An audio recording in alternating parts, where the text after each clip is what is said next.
I have to sneeze. I think I just saw your orgasm face. It's exactly what I thought it was going to look like. Are you going to sneeze or not? For fuck's sake. Okay, hold on. Composure. Alright, I'm good. Alright.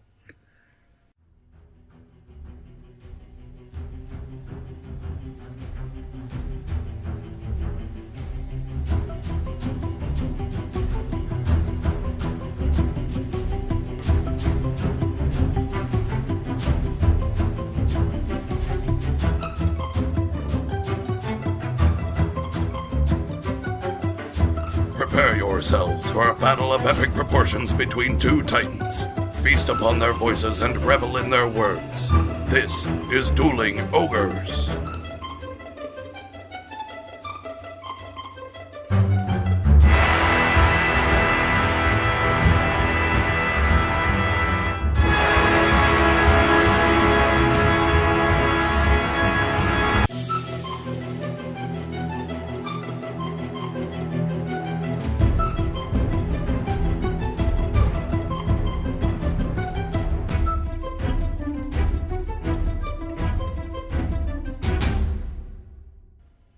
Hello, Ogres, and welcome to episode 10. Thank you for joining us as always on this downtrodden and destitute Wednesday afternoon, Earth Date July 9th, 2014. I'm your host, Remington Hitchcock, and with me as always is my co-host, Brandon Full. Say hello, Brandon. Hi, I'm Brandon Full, and my hand currently smells from whatever kind of water comes out of Remington's sink. Did you get sink water? I got kitchen sink water, or bathroom sink water. My hand smells like a little musty. Oh. Maybe it's your soap. Do you use musty soap? I don't buy the soap. No, it's not soap, it's actually ox blood. So. Yeah, right, yeah. Well, that's the stuff that I buy. Ginger likes all that girly, smelly stuff. I like to smell like a man. Yeah. I like to roll around in ox blood. Whenever I take a shower, I will just mix all of the shampoos together and wash my hair with it and all the body washes. If I've got 3 body washes, I'm using a little bit of each of them. Really? Yeah. I mean, I like smelling nice. I typically don't, but I like to smell nice. Do you think that maybe it might be because you're mixing too many smells? It's just an olfactory overload? Oh, no, I smell great when I get out of the shower. Oh, it's just but immediately after. I'm a smoker, so there's only a certain amount of time where I smell good before I just smell like stale cigarette smoke and patchouli again. Right.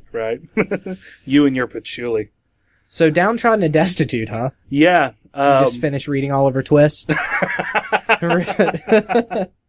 No, we just, I don't want to hit that too much. We always do something kind of sunny, maybe, and, I figured I'd take a dark turn.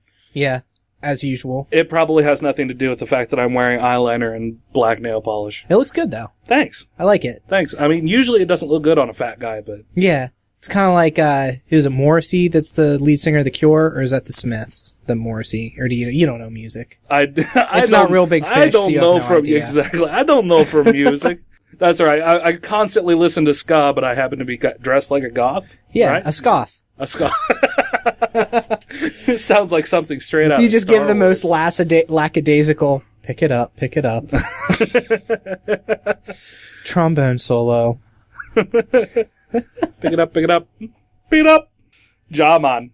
I'm going a little Rasta. Yeah. Well, I'm second wave ska. Second way, ska and goth mixed together. That would be awful. That would, I don't know. I mean, it might be alright. I feel well, like the trombones would seem so somber. I honestly, and this is nothing against you, although I guess by me saying it is kind of against you. That's okay. I just feel like I kind of outgrew ska.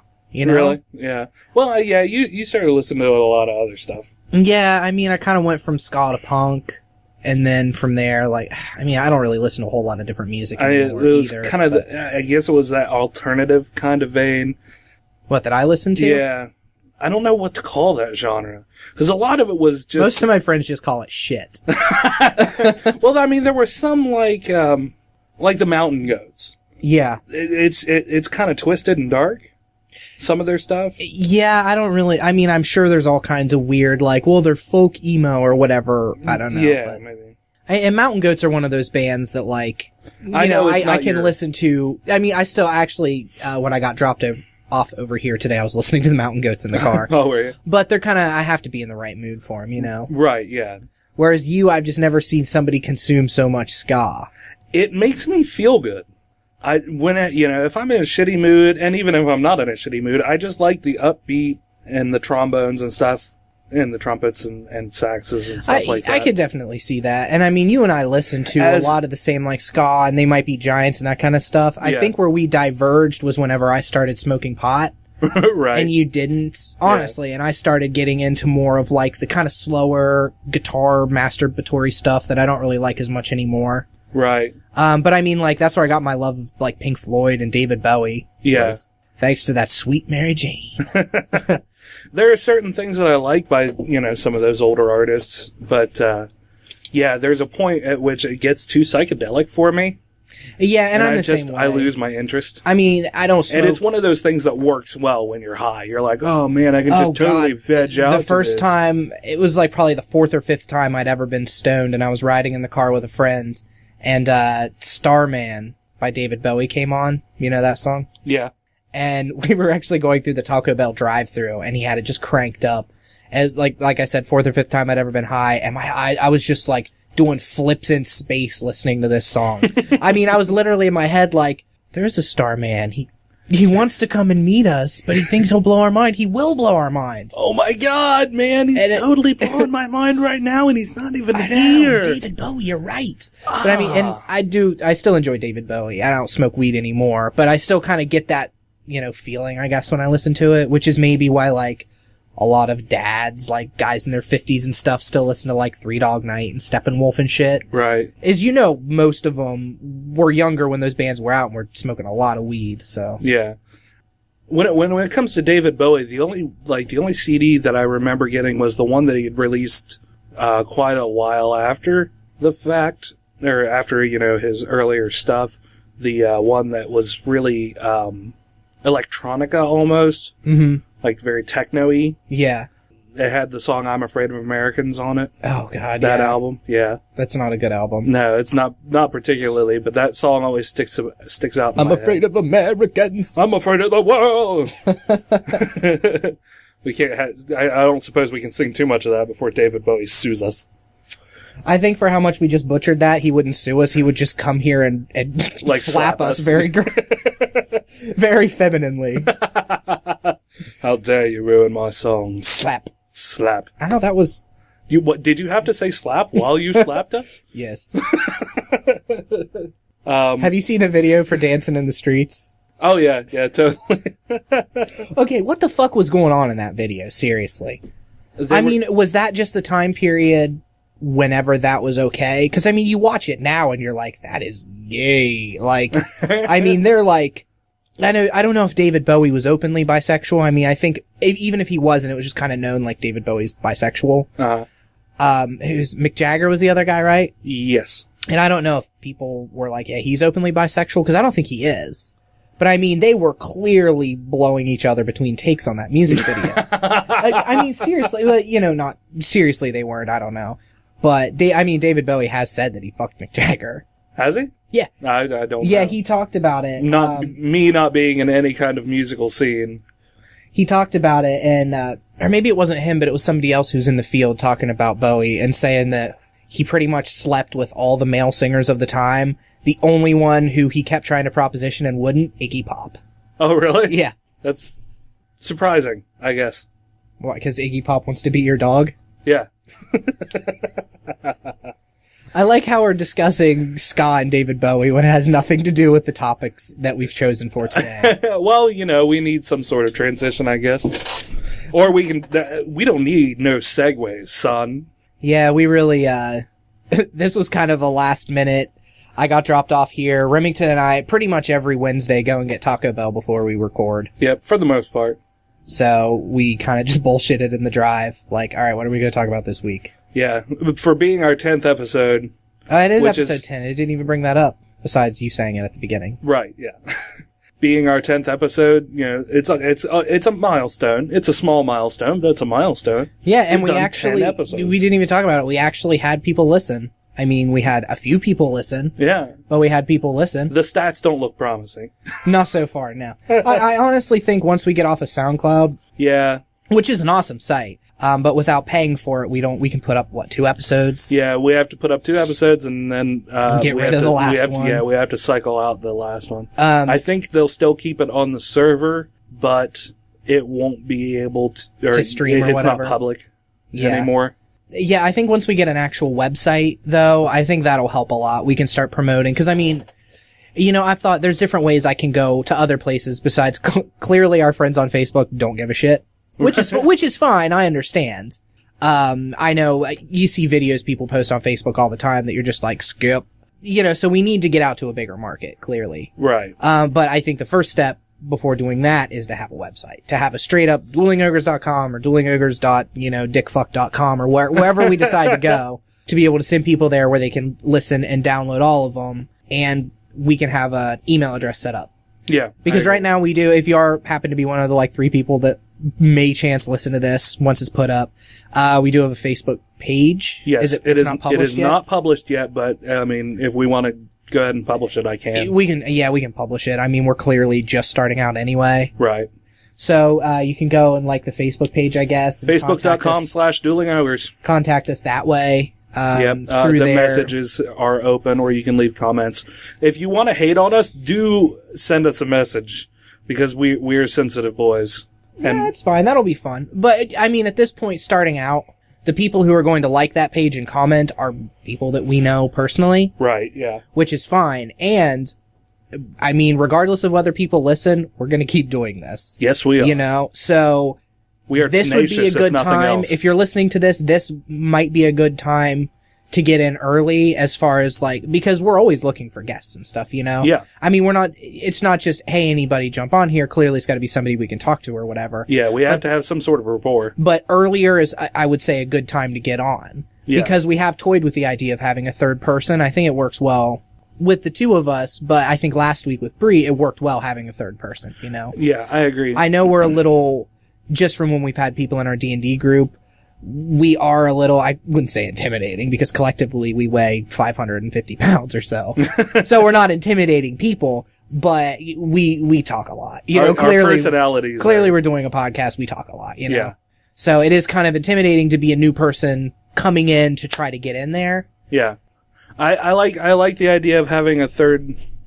I don't know how I feel about doing a third host, but I mean, it does work well, especially during those downtimes where we just stare at each other and there's silence and I have to go back in and cut it out. Do you do a lot of silence cutting?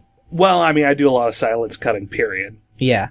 Just so everything flows a little better. Because you wouldn't believe just the difference, a few milliseconds, taking out a few milliseconds of silence is. I imagine. I mean, I was really impressed listening to the Are You Afraid of the Dark episode. Because, we don't talk about this editing stuff. Basically, I come here, I impatiently stare at Remington for an hour and a half while he gets the level set up. like I'm Taylor Swift. And, I mean, because I'm wearing the dress, but. It'd be alright if I'd quit touching knobs while we're off air. And then we record, and then I leave. Yeah. And it's just he kind of edits and whatever. So the adding in of the Are You Afraid of the Dark noise in between our breaks was good. I like that. Thank you. I mean, I know this makes for thrilling listening right now. Well, I mean, if people want to know about the process. So let's go ahead and get into it, a little bit. I use Audacity to edit with, because I'm cheap and I don't want to pay for a program. I dropped about $180 on some recording equipment, including 2 mics. They are Audio-Technica. I don't remember what they are off the top of my head. Microphones. Well, yeah. Audio-Technica XLR mics. And these things do really well, too. I think so, yeah. 'Cause, I mean, you said you dropped 180 on everything, right? Mixing on everything, yeah. Yeah, I mean, clearly if we were going more professional, we would maybe need better stuff, but honestly, I think with the way you edit and the silence we do at the beginning to get the levels right or whatever, I think it turns out really well. Granted, I haven't listened to it. Have you listened to the podcast through headphones after it's been all mixed and done? Yes. Does it sound the same? I think it sounds pretty good. I know there can be some disparity there. Yeah. I've listened to it through headphones. I've listened to it on, just through the speakers of my tablet as well. And I think it sounds fairly decent. So, but yeah, I bought some unidirectional Audio-Technica mics, some of those foam covers that go over top to just look professional. They do nothing. They're just to look they professional. They do quite a bit. You don't realize exactly. It's a windscreen, basically. For when we talk about petunias. For petunias. Well, for that we would need a spit guard, pop filter. Is that what that's called? Yeah, it's called a pop filter. See, you're way more of a tech person than I am, as far as all that stuff goes. But as far as it goes, we're far enough away from the mics that I don't think it matters too much.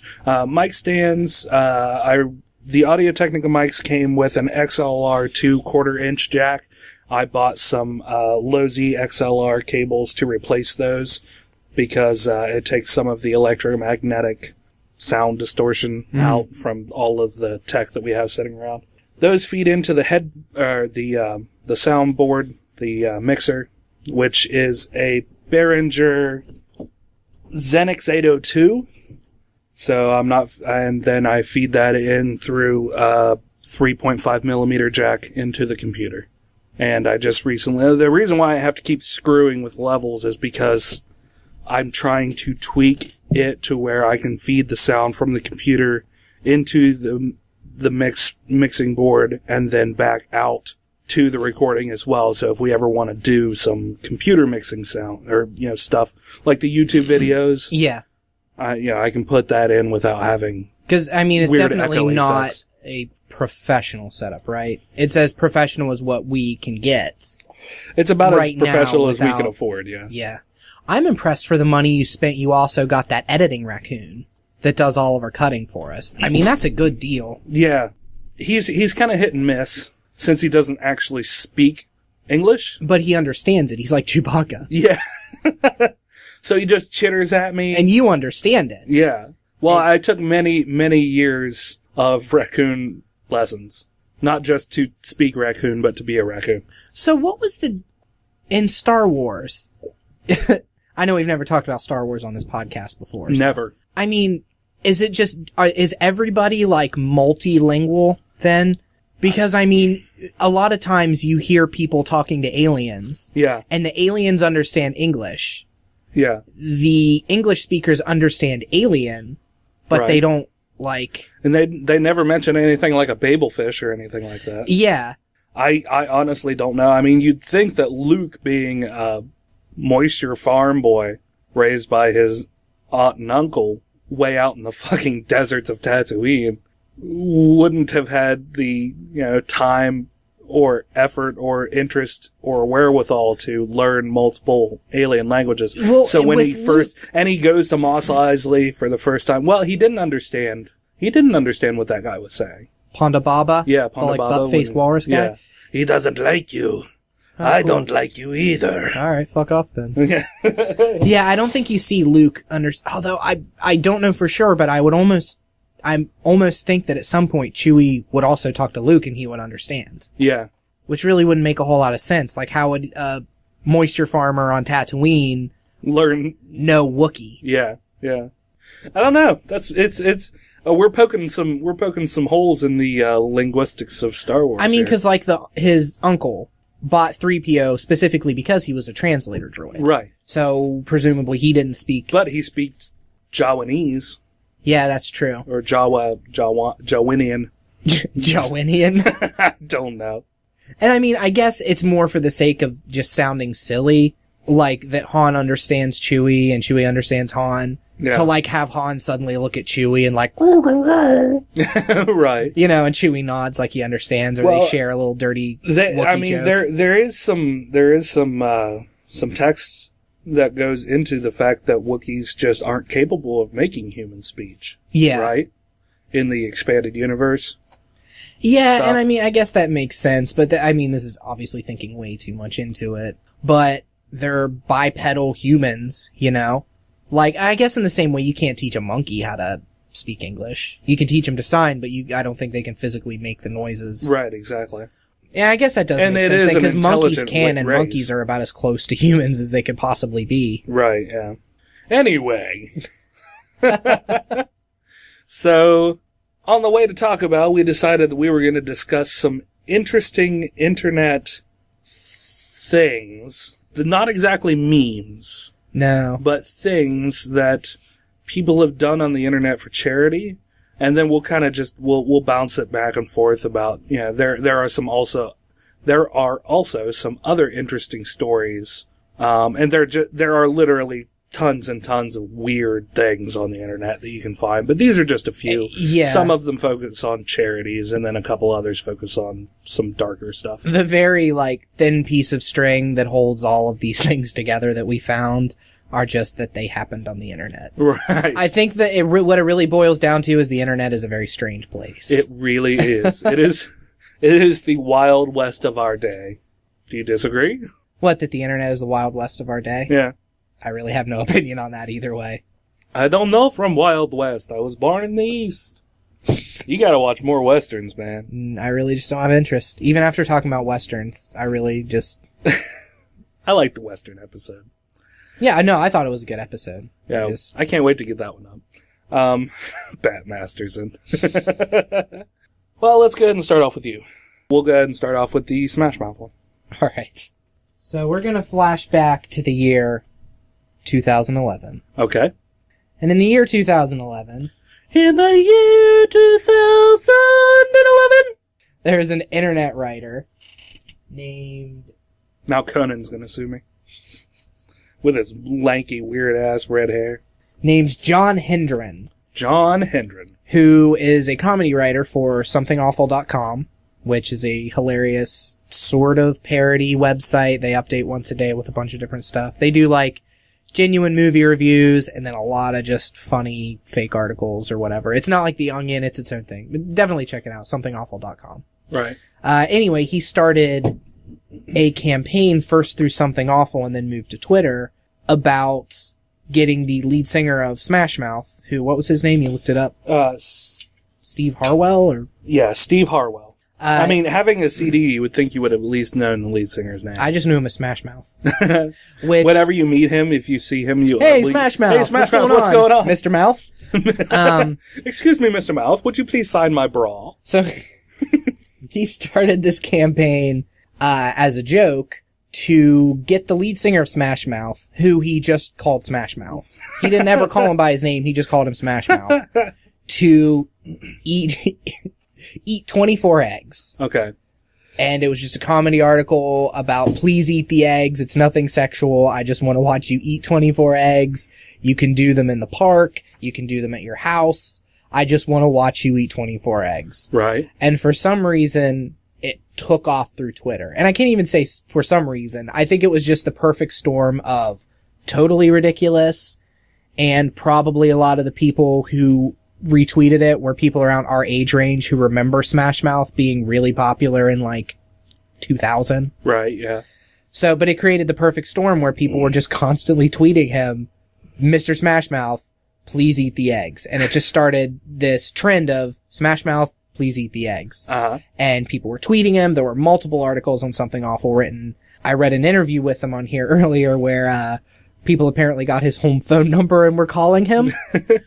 And people started jokingly saying, I'll give, $10 an egg. Right. To charity if you do this. And then other people would jump in and it started to build up. Look, you're getting $1,000 an egg right now. Yeah. Towards charity. Why don't you do it? And then people started to turn it and make him feel bad and saying, why won't you eat these eggs for charity? Mr. Smashmouth, just eat these eggs.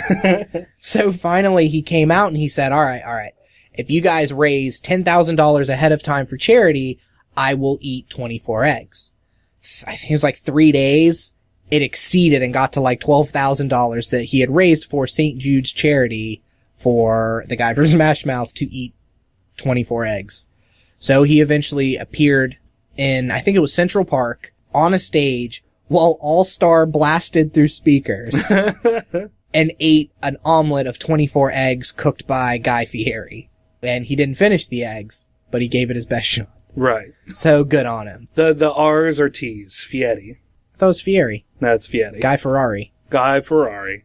Guy Fieri. Ferrari. I mean, what does he do? Is he just spiked hair, loud, oh, I'm a cook, look at me, bleh. He is a chef, sir. Well, whatever. He went to school. I watched Gordon Ramsay. Guy Fieri. Fucking awful! It's rubbish! It's raw! It's fucking raw! Sorry. So that was the story of that. I don't really know, much like a lot of things on the internet, it kind of leaves you with a sense of emptiness. Because it was hilarious as a joke. Right. It was hilarious that he took a hold of the joke. But now that it's done, it's just like, I mean, yeah, that guy raised $12,000 for St. Jude's charity, which is awesome. Right. But now it's just like, you used to be a band that a lot of people enjoyed, at least for All-Star and, you know, the couple things and the Shrek movies and stuff. Right, yeah. And now you're eating eggs on stage while people laugh at you. That's kind of the point of it, is people are like, look at the lead singer of Smashmouth eating eggs. Yeah. I don't know. I don't really know how to feel about it. So you said that, he initially was not keen on the idea. Correct? No, he initially was like, what the fuck is this? This is just something that's gonna die down. Like, why are all these people trying to get me to eat a bunch of eggs? Right. Which is, it cracks me up to even say it. Yeah. I just love in that sense, I love the internet. That they just decide to get the lead singer of Smashmouth, who they just call Smashmouth, to eat 24 eggs. It's great, but you know, like I said, it kind of leaves you, at least me, a little empty at the end, because it's like, well, now a grown man just ate 24 eggs on stage. A grown man who suffered fame and fortune and then kind of fell by the wayside. Yeah. Ate 24 eggs on stage, and people kind of, it was done, and now it's just, he ate a bunch of eggs. So, for those of you who don't know, a little bit extra on Steve Harwell, his son. Jesus. I know, I had You're to going straight into this. Yeah. It strikes me as, I don't know, it strikes me as a little sad pitting this up against it. Because the man did a lot of good. His 6-month-old son, Presley, died in 2001 from acute lymphatic leukemia. And he created a medical research fund in his son's name, which I think, I didn't look up a whole lot, but I think he spent a fair amount of his own earnings, you know, from his fame through Smashmouth to set up this fund and, you know, set up a donation fund or charity fund or whatever for that. So, going back to the egg thing kind of strikes me as, I don't know, a little weird and sad that the internet would just make this man who, like I said, suffered the fame and fortunes and, you know, then lost a son and suffered a lot of tragedy, to just sit there and eat eggs on stage in front of a bunch of people to... But, I mean... But it was for charity, if you try to look at it in a positive light, too, maybe in his eyes, you know, he's gone through a lot, but he's just like, well, I raised, you know, over $10,000 for St. Jude's Children's Hospital, and I'm just sitting on stage, blasting my music, selling my CDs while a celebrity chef cooks fucking 24 eggs for me, and I gotta eat as much as I can. Yeah. Alright, laugh at me all you want, you know? Yeah, exactly. I don't suppose it would be, it was too much to ask. And as far as really. I know, after that, all of it died down. Yeah. So I think that he did exactly what the best thing to do is when the internet sets its sight on you for some reason. Right. Is to just be a good sport, take it, and be done with it. That's what it seems like if the internet were to be a beast, you know? Yeah. If it were some sort of D&D monster. That's what it would do, is focus on you. It's like putting the Trask back to sleep. Yeah, it would just keep picking at you, and you can either stand and fight it, and it's just gonna get stronger and Shia stronger. LaBeouf. Or just, alright, let it wash over you, have its way with you for a minute, and be done. Yep. In the same vein, I hope to God that I never, for some reason, and I mean, who the fuck am I, so it's not gonna happen, but get to the point where the internet decides to set its, like, laser eyes on me, even for a moment. Even just, like, to see the T-Rex pass over you for just a moment is a little terrifying, you know? Right. Don't move and it won't see you. We say as we make a podcast to put on it in internet land. Here is an example of but one of the tweets sent to Smashmouth. I want to interject here and say you're right about that, you know, with the Shia LaBeouf thing versus the Smashmouth thing. Like, it seems like Shia LaBeouf is fighting, and instead, you know, you just kind of bend over and you take the unlubricated butt raping and move on with your life that the internet gives you. He wasn't even focused on the internet. Or the internet wasn't even really focused on him. I mean, like, news sites were and like, oh, look what he's doing now. Yeah. But I honestly wish that something like that would happen. if you would have seen some of the tweets and stuff, yeah, I mean, some of them get pretty nasty. And good, fuck them. That's what I said. Fuck him indeed. I harbor a ridiculous amount of disdain for that guy. Right. As I've talked about in an unreleased podcast. Yes. About how much I hate him. But I didn't listen to, but one of our podcasts we did that I don't think we put up, it was one of the ones that didn't work out so great, where I went off about Jaden Smith. Do you remember that? Yes. I listened to it after you'd sent it to me, and I really thought, like, God, I just sound so negative all the time. And I mean, I'm a negative person by nature. Right. But one of the reasons we get along so well, I'm very positive, you're very negative. I was just, like, there's a difference between being negative and just being shitty. And that's what I was. And that's my default nature a lot of times. Yeah. And especially as I get older, I'm just like, ugh, that sucks. Fuck that. I hate that. I'm making a conscious decision to try to not be like that, at least on audio. One step at a time. In real life, I'm still a miserable fuck, but on audio, I'm trying to keep it to a minimum. So I'm trying to be more positive. A miserable fuck. Miserable fuck with an Amish rat beard. I didn't forget that. Oh, I'm glad you didn't. So some of the tweets, go ahead. At Smashmouth. At Smashmouth. If you don't eat the eggs at Smashmouth, a solar egg eclipse will occur. Giant egg all blocking out the sun. What? Oh no, that's like, they chose like this weird way of talking in half sentences too. Like that seemed to be a conscious it's Twitter, decision. so you also. only have 160 We're not even on characters. Twitter. Like it'd take too slow to pull it up, and I don't just want to read from somebody's article. Again, somethingawful.com, awesome site, go to it. But the guy's article that he wrote talks all in like clipped sentences, like just eat eggs. Smashmouth, just please eat the eggs. Just real like. Yeah, I understand, yeah. Attention at Smashmouth. I will drop everything. Buy 24 eggs. Drive to you. Prepare them and force them down your throat. Just eat the eggs, please. Like there's a threat, and then... But not. A threat ending with please. Yeah. At least he was polite. Okay, one more, and then we'll go on to the next one. Starting a at Smashmouth tribute/admonishment band called Snackmouth. I will eat 24 eggs and then launch into barfing on the sun every night. Oh, it's just fantastic. That's silly. All right. That is silly. Enough All of right. that. What do you got? So Might as well be barfing on the sun. So to go into charities, we also kind of have to go into Kickstarters. If you are still unaware of Kickstarters and seriously, crowdfunding sites, this is for our grandma audience. yeah, really. I don't know where you've been, but crowdfunding and crowdsourcing has become quite the big thing. Bree suggested that we do it, and I don't. No, it doesn't work that way. Nah. I mean, first off, we have the equipment and shit. Yeah. To do a Kickstarter, you have to offer a product. Plus, I have a hard time with Kickstarter sometimes because to me it's borderline begging, and I know it's not. I know that it's when you have something you're going to do and say, hey, I want to do this, I don't have the money for it. Like the thing you're about to talk about, for example. Right. It's fine. It's like, look, if there's the money there and you guys want to drop it, this thing will happen. Yeah. But then you see there's so many Kickstarters, like there's a Tumblr I read that's called Your Kickstarter Sucks. Yeah. And they find real shitty Kickstarters, which in its own is kind of shitty that they're putting focus on somebody like, oh, your Kickstarter failed, you suck. Yeah. But I mean, there are a lot of Kickstarters that are like, I'm raising $80,000 because I want to make a documentary where I drive across the U.S.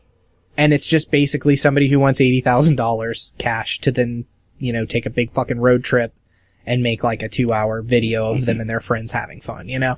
Stuff like that. I don't know. Yeah. And especially when I see like celebrities, again, not about what you're about to talk about, but like, who's the guy that was in Garden State? Guy that was in Scrubs? Zach Braff. Zach Braff. Yeah, I always get him and Dax Shepard confused because they look alike and they both have dumb names. Yeah, like he recently did a Kickstarter a few years ago for another indie movie that he needed done, and he got the money and he made it, and it kind of, got some Sundance stuff and then flew under the radar for everybody else. Yeah, I think they're actually pushing it on Pandora because of the music that went along with it. Yeah. So, but his whole thing was like, I can make this movie through the studio, but then I don't have final say, so I want you guys to fund it so then I can make the movie I really want.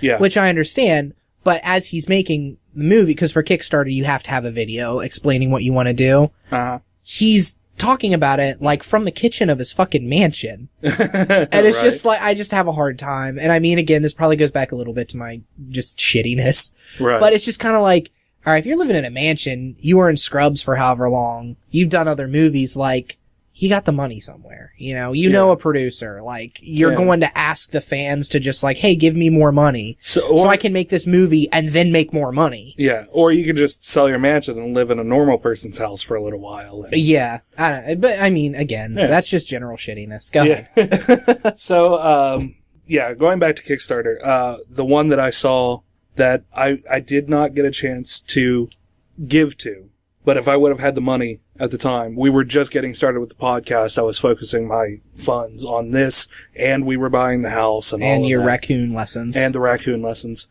The Reading Rainbow Kickstarter. LeVar Burton, who was the host of the Reading Rainbow originally on PBS, ran for a very, very long time and then finally ran its course. He decided that he wanted to bring it back, him and a few other people. So he's the face because he's the famous person.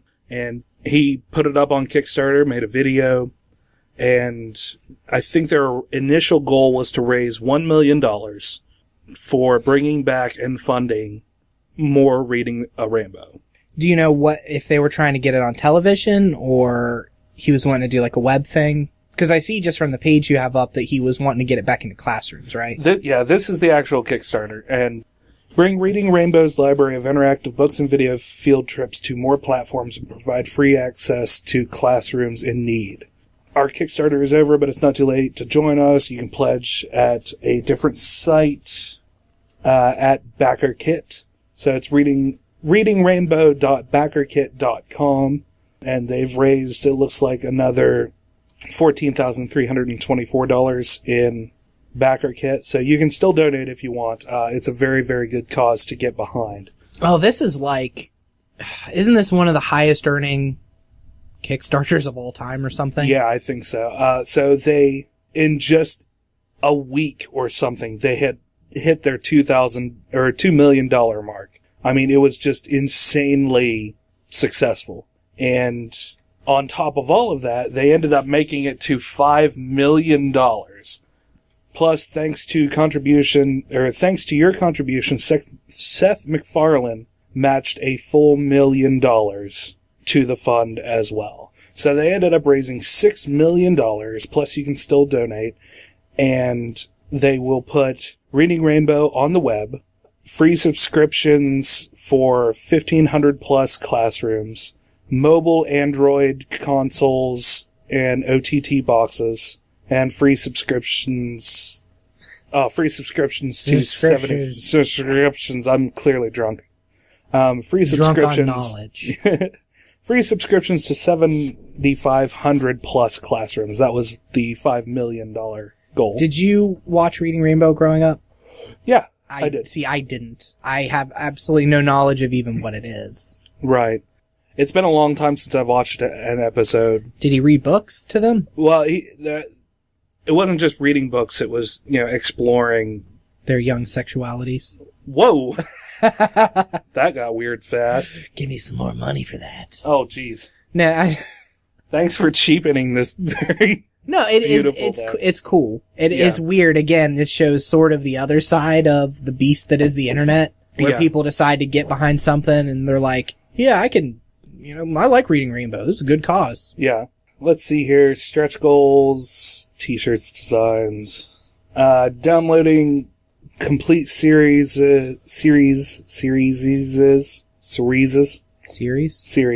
DVD collections, adopt a classroom. You can go to the Kickstarter and read all of these, but, there were just ridiculous number of backers. 155 backers pledged $250 or more. 160 for $275, 60 for $300. Insane amounts of money going into this fund. So you don't remember a whole lot about Reading Rainbow? No, I don't. But you're super excited about this Kickstarter? Yes. Why? Why? Because I really like to get behind anything that brings reading and books back to kids, as well as promotion of learning in the classroom.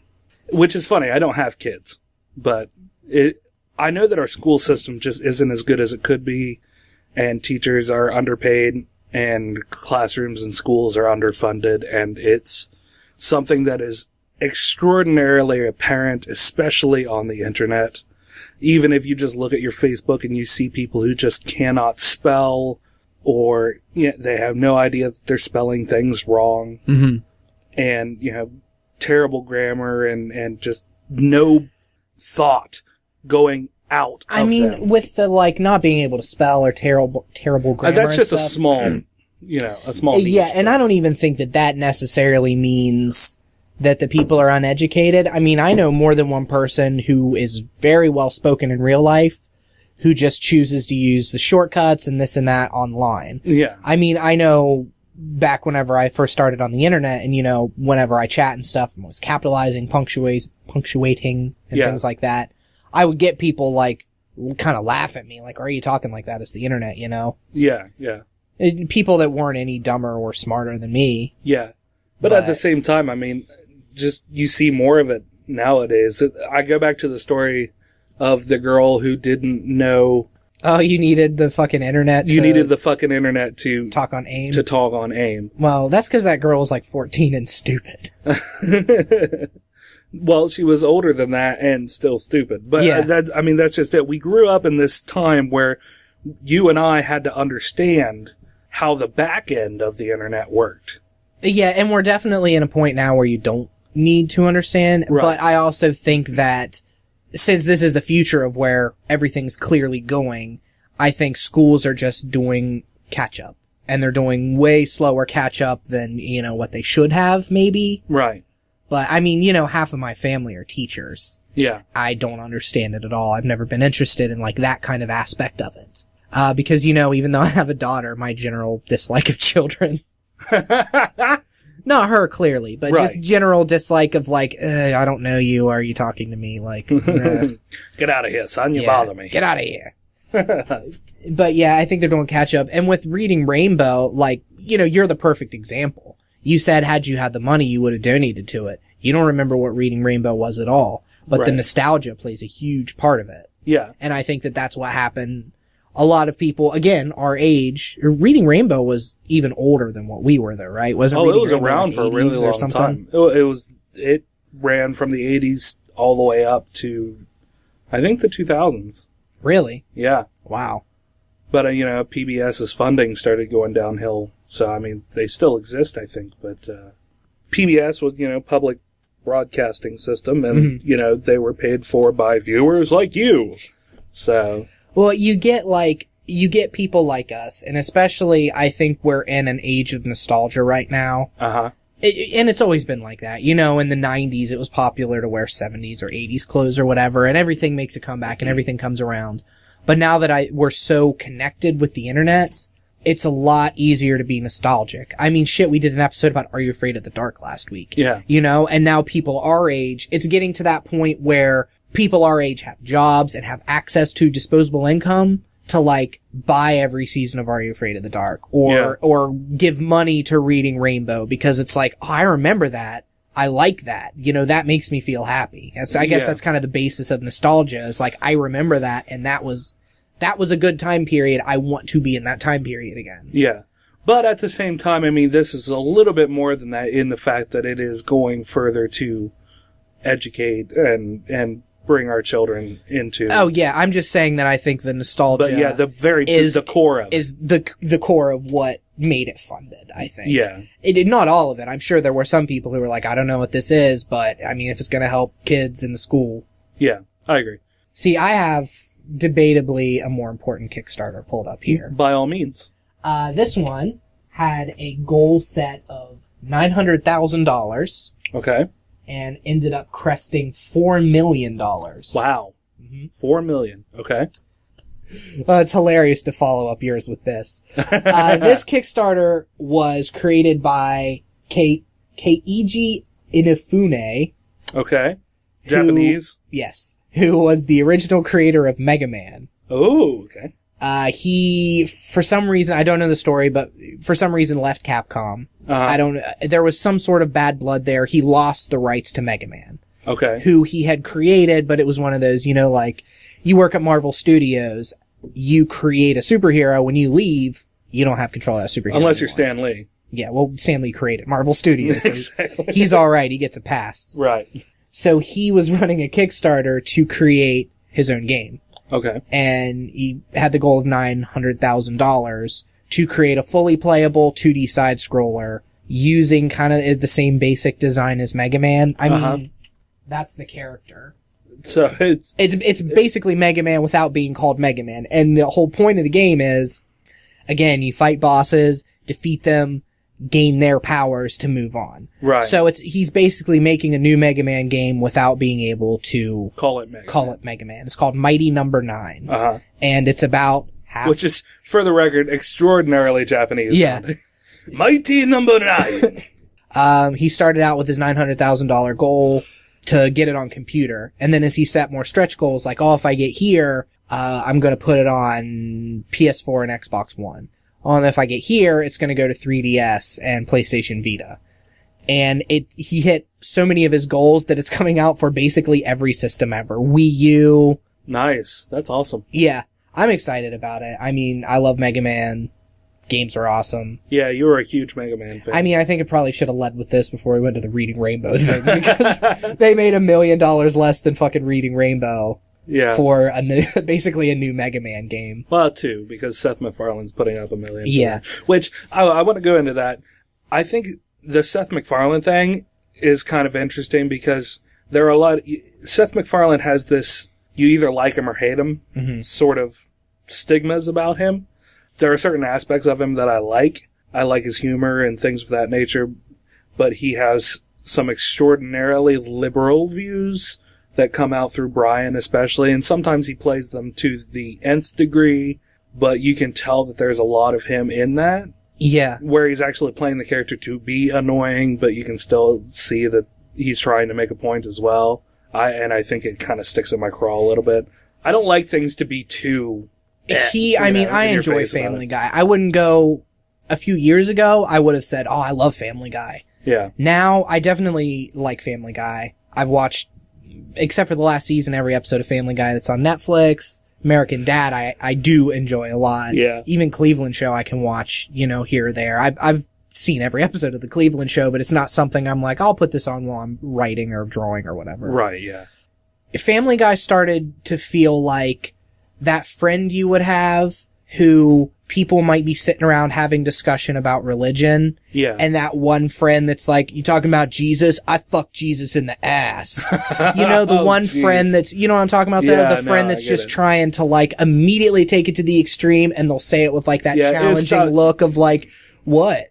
I just said it's just words, he's just made up. Yeah. And it's like, especially stuff with religion. And I mean, I'm an atheist, and I can't remember if we've even talked about it before, because this could be an entire episode, but I find atheists for the most part super annoying, especially when it's like, we live in a Christian society, whether we like it or not, and things are definitely changing, but the absolute wrong way to try to make your point right now, considering that I can't even say the Christian right, but just Christianity in general views atheists as they're the enemy, Yeah. They're godless, so what are they doing if they're godless? They're going out and having premarital sex, they're aborting babies, a week after they're already born, just hanging up on coat hangers and shoving them into the dry cleaners. Wowzers. Whatever you do with an aborted, I don't understand. Zoinks. I don't understand science. But yeah, so the absolute wrong way, I feel like, is to just get in their face with a smarmy look and like, I said Jesus is a person and he runs a record store. What do you think about that? Yeah. I just think that was a lot more tame considering the fucking Jesus in the ass thing.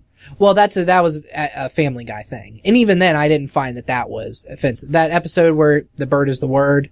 Oh, yeah. Jesus runs a record store there. Yeah. And I mean, and he doesn't go to that extreme sometimes, I guess. But I mean, in Family Guy, God as a character is super sleazy and like tries to get girls drunk to fuck him. Yeah. Which is fine. He's playing it for laughs, but knowing his mentality behind it and knowing that now in society, Seth MacFarlane is known as like uber liberal. Yeah. He just, I don't know. I just don't think he gives a good face to liberalism. Yeah. I guess. Well, I mean, the transformation of Family Guy from being just very quirky and corny and a bunch of stupid jokes one after the other. Like the Shapoopy, when he's playing for the Patriots and he's showboating. Yeah. And he does a whole musical scene for Shapoopy after he makes a touchdown. Yeah. You know, versus Brian's rant on marijuana use. Yeah. It's just, I mean, there's still some of that in the newer episodes, the funny stuff, but yeah, it seems less like just a funny show and more like a platform to a certain extent. Yeah. I mean, and even, like I said, even if he does play Republican or liberal ideas to an extreme, you know, there's still an underlying message there that he's trying to get out. Yeah. Which, you know, I mean, it's his show. He can do with it what Yeah, exactly. It's his show. It's his platform. You know, just in the same way I respect that somebody will see Jesus as a character and get offended. Yeah. They can deal with it. Just like I see shit sometimes and I'm like, oh my God, like, it just feels like sometimes he's just sitting there in a mirror stroking himself off. That's what Family Guy feels like sometimes. Yeah. I can get fucking over it, you know? Yeah. I'm not gonna hurt his feelings any. Nope. You know, he can cry in his private jet if I really hurt his feelings, you know? He's not hurting, is what I'm saying, you know? But at the same time, like, you know, he donates $1 million for Reading Rainbow. Which is awesome. He's a producer for Cosmos, you know, when they brought back Cosmos. Have you watched Cosmos? Yeah, I've watched some of it. How is it? Because I haven't watched it. It is good. It is also extraordinarily soothing. Because if you watch Neil... Does it have, like, quasar noises and shit while he's talking? The cosmos is expansive. It's one of those things, if you've ever watched interviews with Neil deGrasse Tyson...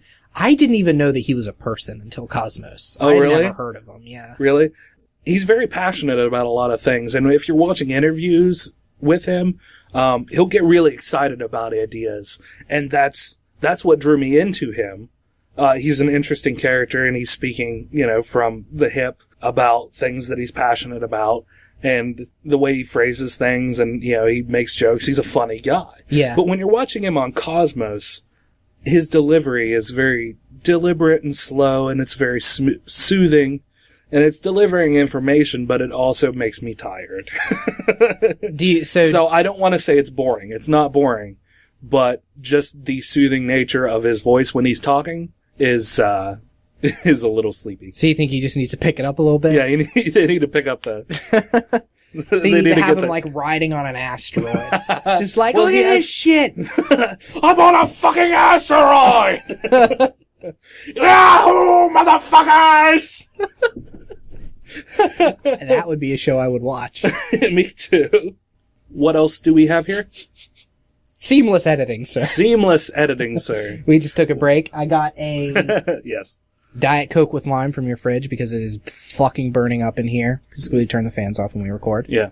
So I'm going to taste test Diet Coke with lime that I've never had before. Diet Cloak? Diet Coke with lime. It's pretty gross. Ginger loves that shit. I mean, I love Diet Coke. It's just the lime's a little... Overpowering? Yeah. A little something. Okay. Anyway. Anywho. The next thing going on in our general topic of the internet is both awesome and super... both interesting and super fucked up, is the Slenderman killings, which I told you about in the car a little bit, but you weren't aware of them. I'm just going to pretend like you haven't told me anything. Okay. Have you heard of these Slenderman killings? No. What's that all about? I don't really read or look at news ever because it depresses me and I kind of want to kill myself afterwards, so. There were two... That's why I listen to ska. There were two 12-year-old girls. Okay. Who stabbed another girl, led her out to the woods, and stabbed her multiple times.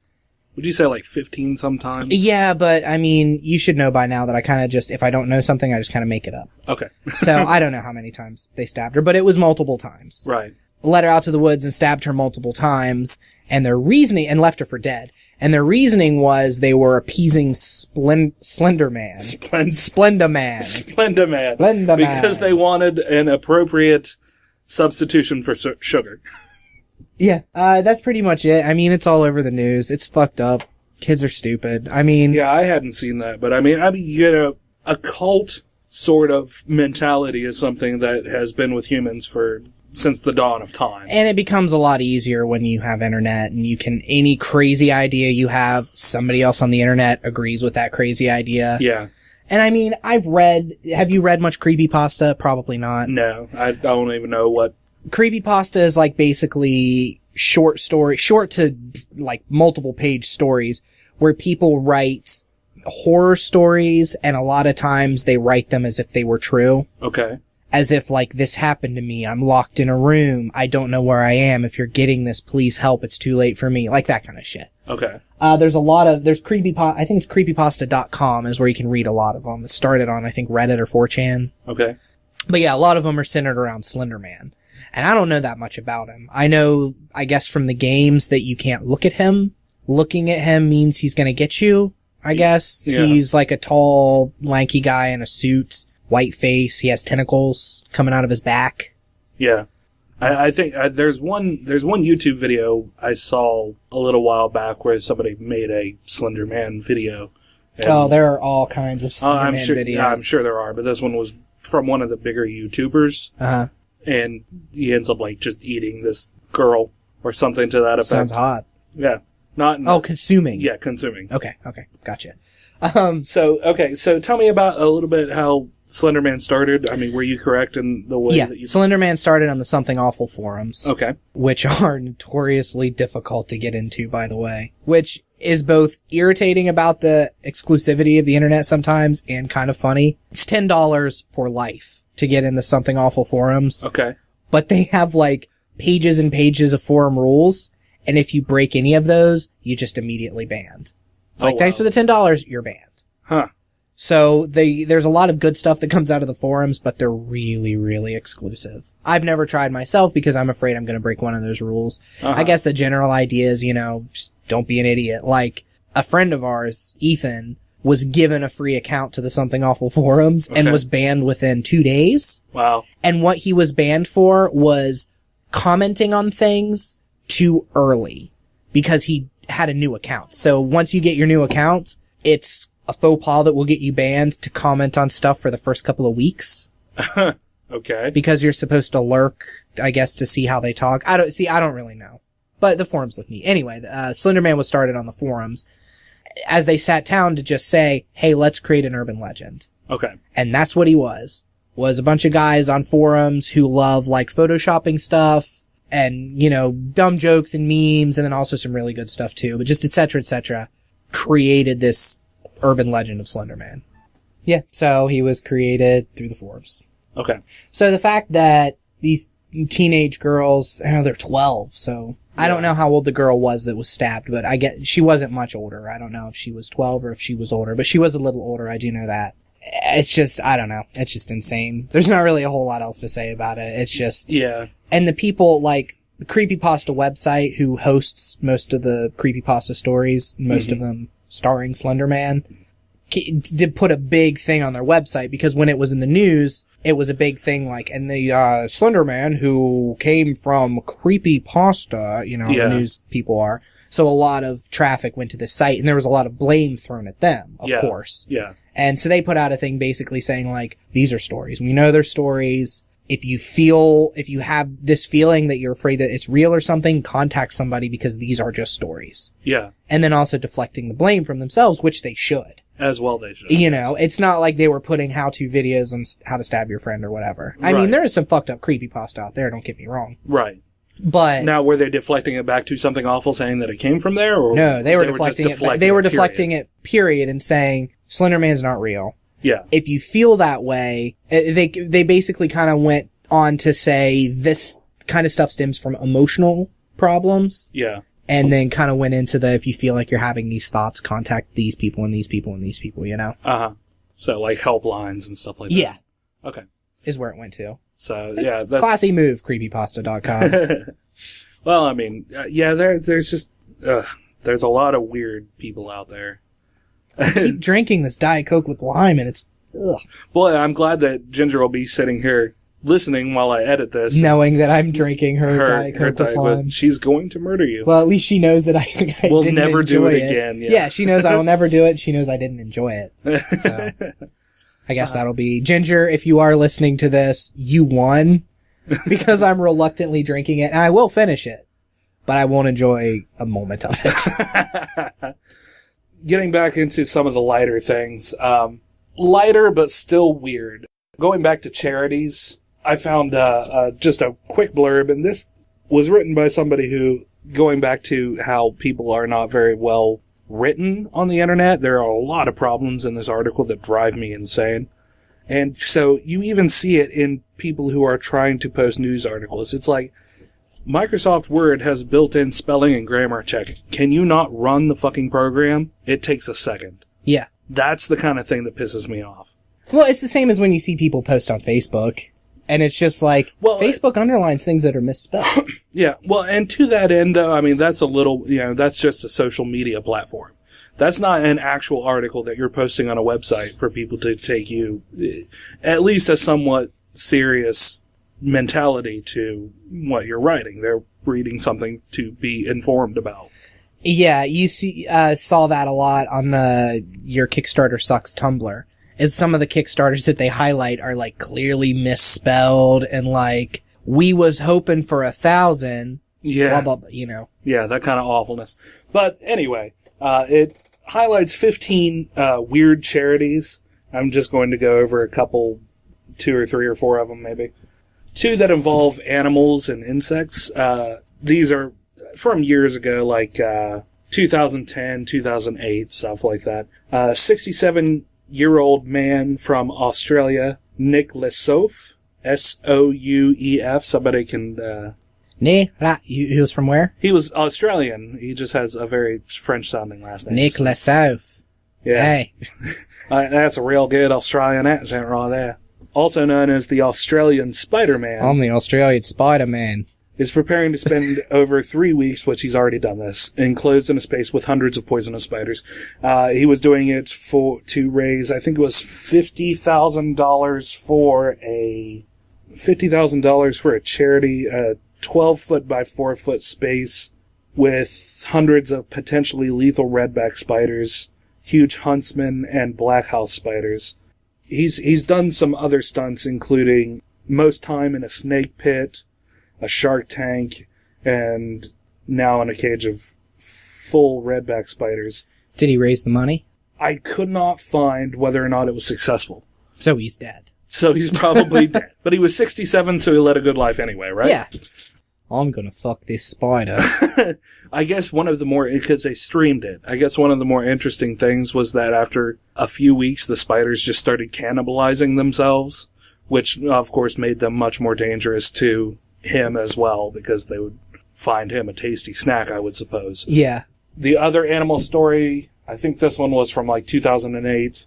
Jim Jablon, who was an owner of a wildlife rescue center, spent, I think it was 3 weeks or something to that effect, in a lion's den where he was fed 1 meal a day, and then the lions were fed their raw meals. Mm-hmm. And so I think he was raising... I like how I picked the 2 articles that actually didn't tell me how much they were raising for. Yeah. Well, this was to professional. I know, to help fund the Wildlife Foundation for him. The WWF. It's gonna get crazy when those lions start pile driving each other. WWF. Wow. 10 spiders versus. That was, I think that was actually one of the things that was it World Wildlife Foundation? Is that? Mm-hmm, I think. There was a little bit of discrepancy between them and the WWF about, the WWE. Yeah, that's why the WWE changed to WWE, yeah.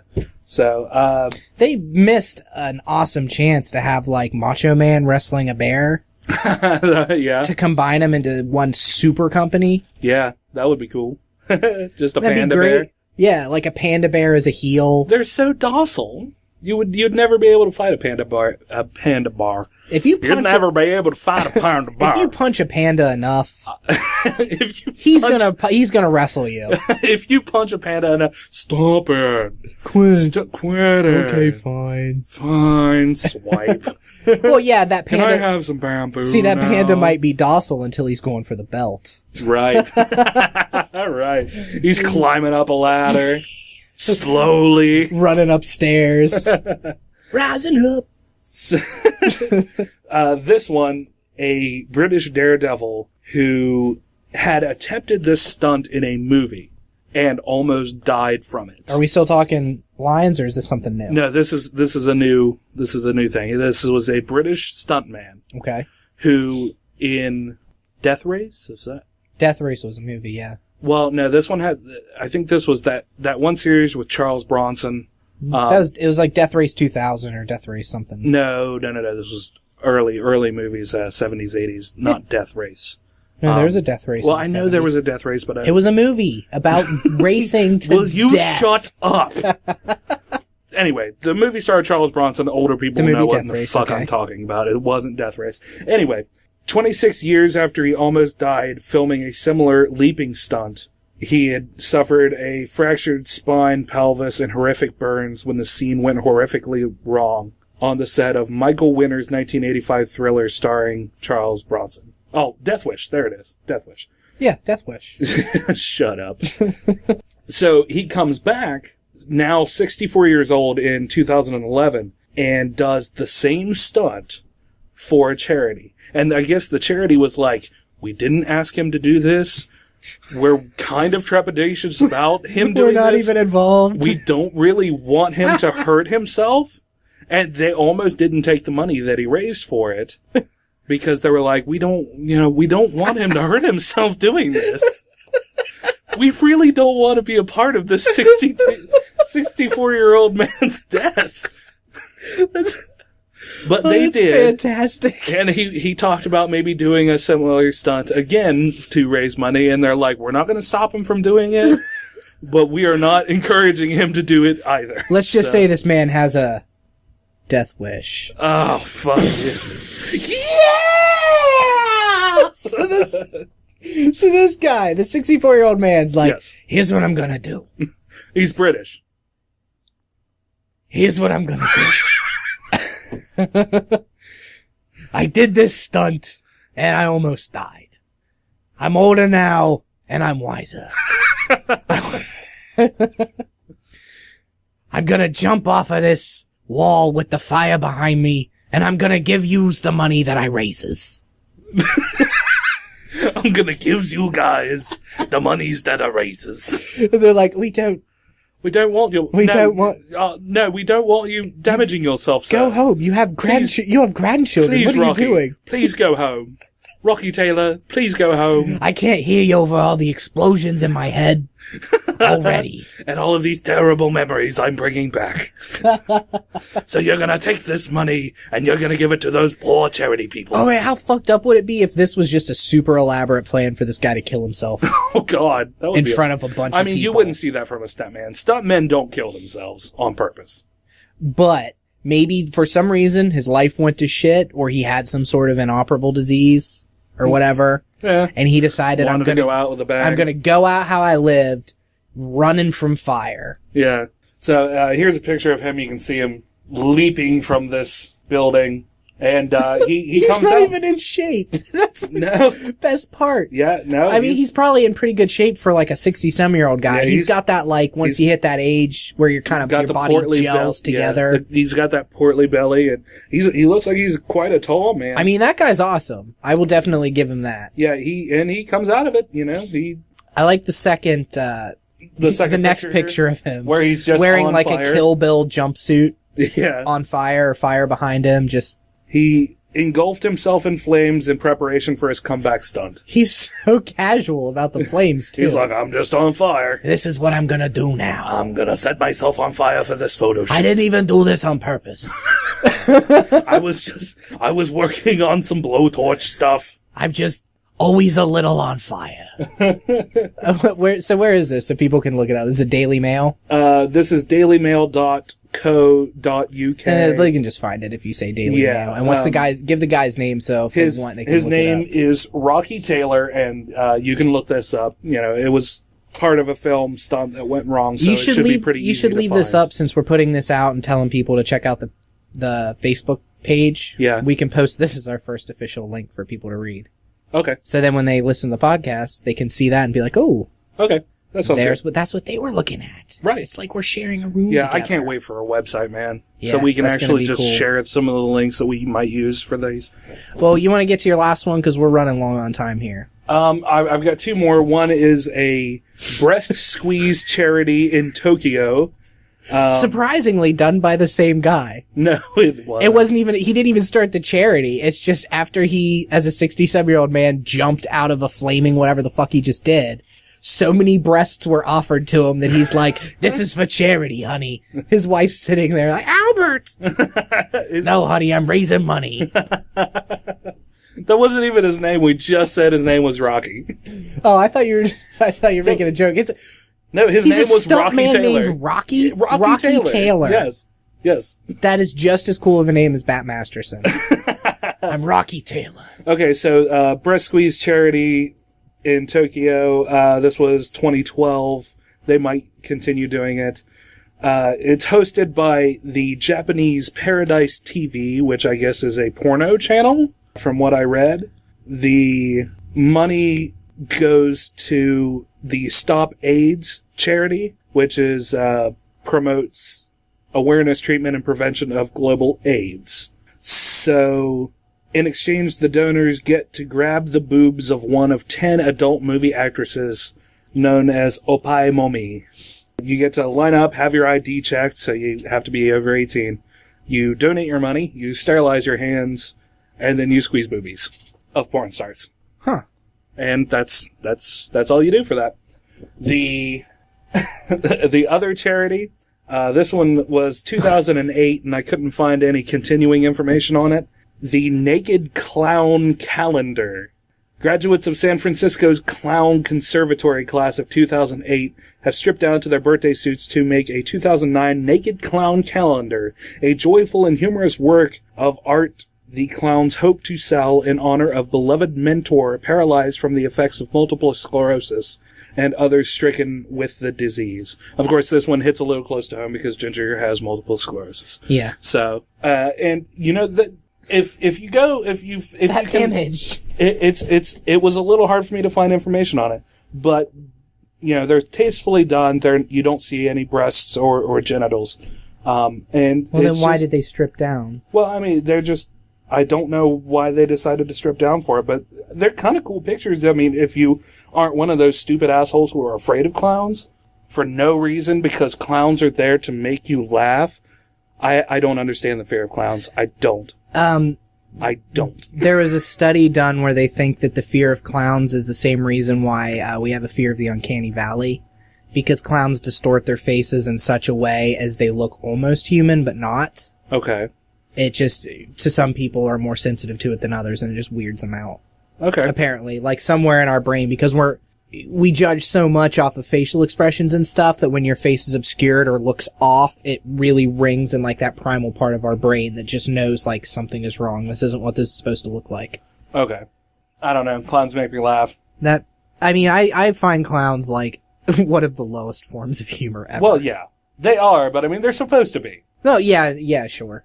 I mean, these pictures are like nude people with just their faces painted. Like right now there's two girls playing a guitar. Is that other girl holding an alligator? Well, no, she's playing a guitar. The one on the bench is playing a guitar. The other is playing a uke, it looks like, a ukulele. The one is smiling with her head bent, and the other looks like she's kind of frowny. Like, oh, what's going on?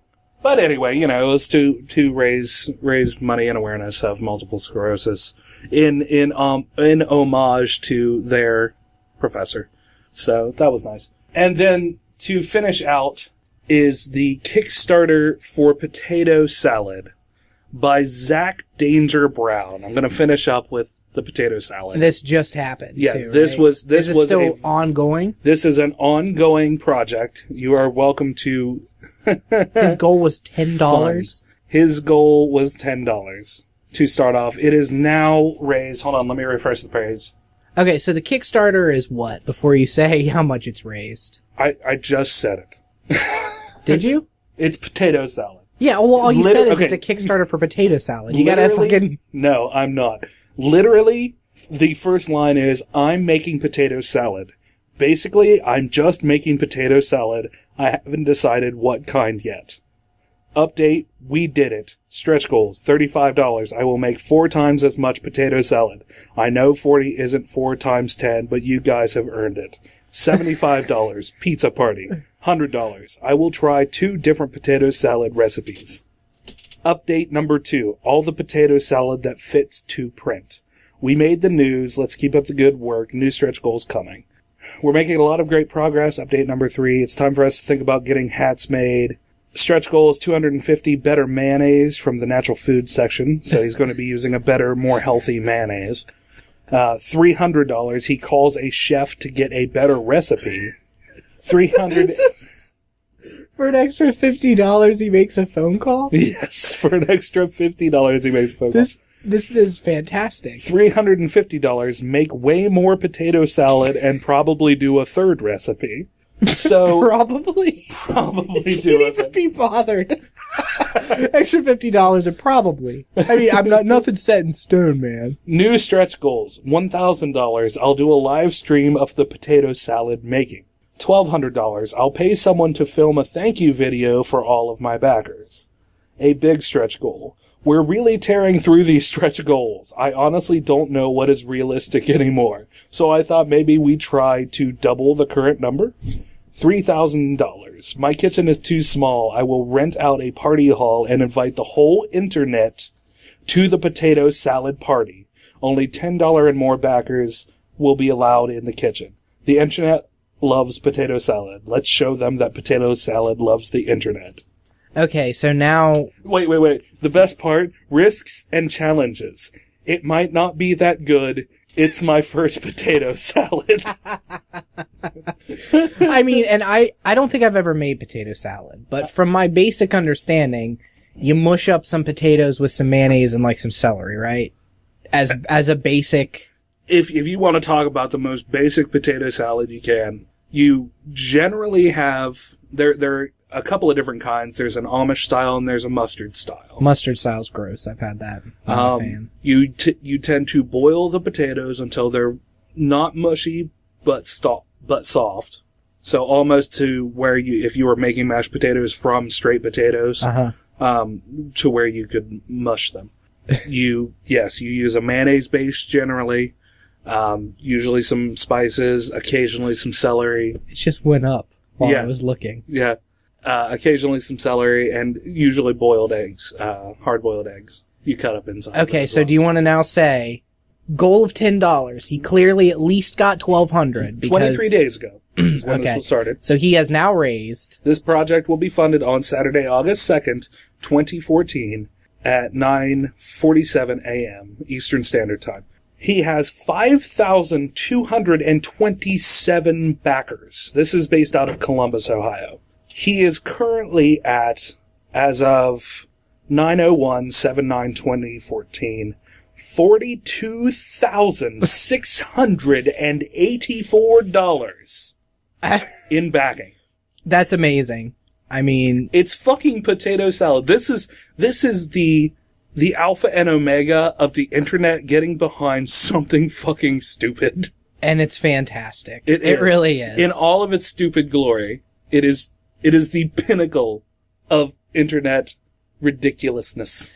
And what's annoying though is that now I'm sure we're going to see all the time these going unfunded of people posting like, I'm gonna make tacos tonight. Yeah. You know, because once something like this happens, people are going to jump off. So the question is that if I'm not mistaken, you don't get charged until the Kickstarter ends. If the Kickstarter goes unfunded, you don't get charged. Like if a person's Kickstarter doesn't meet its goal. Yeah, if the time ends, well, I mean, what I'm saying is you don't get charged until the time ends. If it doesn't get funded, then you don't get charged. If it does get funded, then you do get charged at the end of the time, correct? I'm pretty sure that's how it works. I'm honestly not sure, or whether it's you go ahead and donate the money and it sits in a fund until it's over, and then it's either put back to you or given to him. Yeah, okay. So I'm not entirely sure. I've backed one Kickstarter ever. Did it go through? Yes. What was it?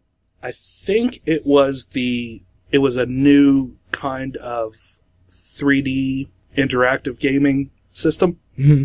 Was it the Oculus Rift? No. It was from a couple of developers who left the company that they were working for. Oh, okay. And kind of took that project with them.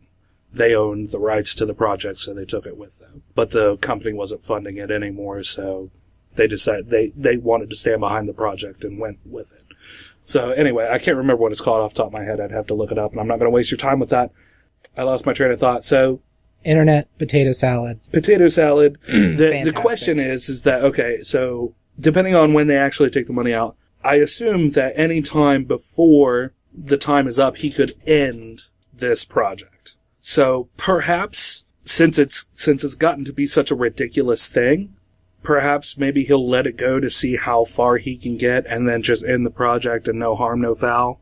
Aside from the fact that, he'll probably be ridiculed for not going through with it, but... He would be dumb to end it, because he gets that money. Yeah, he does. It goes to him. Yeah. I mean, his best bet, I would say, would be to, alright, I got this money, I rented a hall, I did the potato salad, it cost this much money. The rest of it, I'm keeping this much for myself, and the rest of it's going to charity or whatever. Yeah. Because a lot of people would be pissed if he didn't donate some of that money to charity. If he just was like, I spent $2,000 to make this shit, and I'm keeping the other 41 or 42,000 for myself. Yeah. People would be pissed, but at the same time, what are they going to do? Yeah. People are going to be pissed. Well, I mean, I don't think. Well, what I'm saying is that if he ends the project before, the time is up, then no money's charged. Then no money's charged or anything. So no harm, no foul. But he'd still get ridiculed for not going through with it. Yeah. So just some of the pledges. If you pledge $1 or more, with your help, we'll be on our way to a successful potato salad. You will get a thank you posted to our website, and I will say your name out loud while making the potato salad. Now, for the $1 pledge or more, that is 1,584 backers. So he has to say 1,584 names while he's making potato salad. No, he has to say all of them. And he has to say all of them because that includes... Because most of the time, I don't know if it's supposed to be all the time. That's how it is. I think you can do different ones. It includes the previous ones as well. Yeah, so that's just for the $1 one. So that means that $1 and up, he's going to say everybody's name. There's 951 $2, 901 $3, 469 $5, 325 $10. The largest pledge is rated at $50 or more with 91 baggers. So, that Potato Salads of the World receive a recipe book with potato salad recipes inspired by each country where we have a backer, along with a bite of the potato salad, a photo of me making the potato salad, a thank you posted to our website, and I will say your name out loud while making the potato salad. The recipe book will have a dedication page with the name of each of our backers. Wow. Okay, so some of that money is going to go to printing a book now. Yeah, printing and video editing costs and renting a venue to cook in and et cetera and so on. So, but yeah, I mean, still, despite the fact that, there's a little bit of credence to, some of the backing or some of the pledges, still ridiculous. Still just ridiculous. I love it. Yeah. I love it. I love it too. I don't serve this man any hate, but I am impressed by the ridiculousness of the internet. Yeah. Yeah.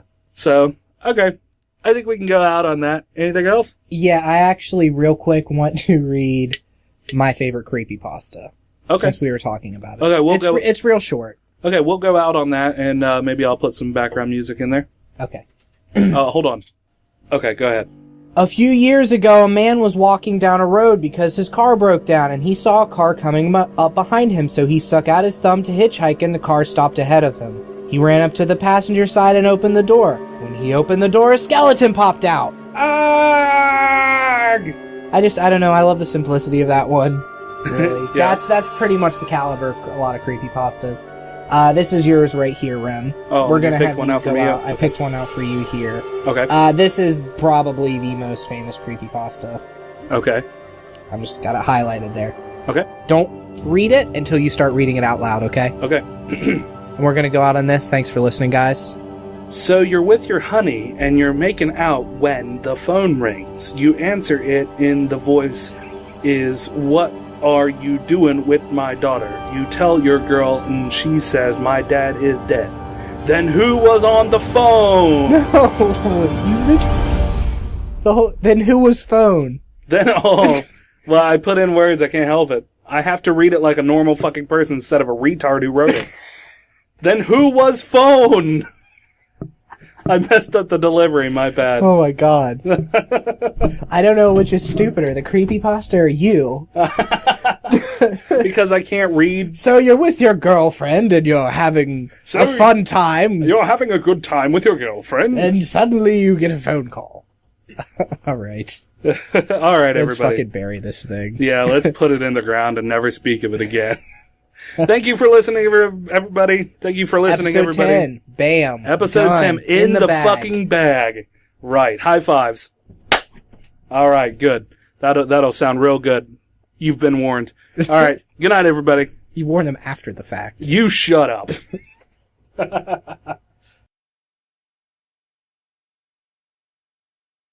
I'm gonna pack them. Okay. Look at those spikes.